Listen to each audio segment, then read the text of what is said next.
When asked to submit a biography in 7 words, Atul Gawande wrote, surgeon, writer, public health researcher, professional, dilettante.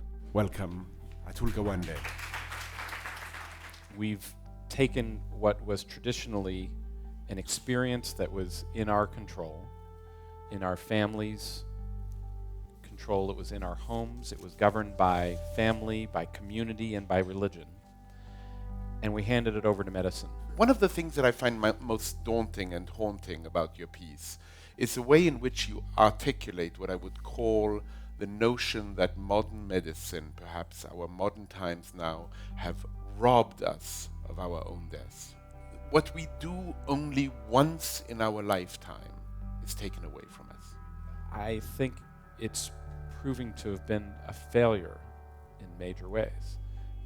We are not successful in meeting the range of needs that people have towards the end of life, needs that they voice in study after study and surveys that are not only that I want my best chance of living as long a life as possible, but also that when I face death, that I have some independence, I have some control as much as possible. The most powerful tool in all of this is mere conversation. And it's almost, we almost don't believe it. We don't believe it. We don't believe it in medicine. I promise you I believe in it. They did a study with advanced lung cancer patients where they randomly sent half to see a palliative care specialist to talk about what if the treatment doesn't work. The group that got the palliative care discussions, less like that in the hospital, less suffering, less intensive care, more likely to not take that 3rd or 4th round of chemotherapy. And the really fascinating thing in that study was they lived 25% longer.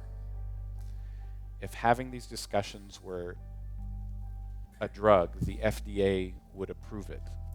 The conversation with a patient and their family about their illness is a procedure, no less than the procedure that I do in surgery. I spent years to learn how to do this procedure, and there is no reason we shouldn't be able to be skilled at this other one that's as meaningful and as life-saving in its own way.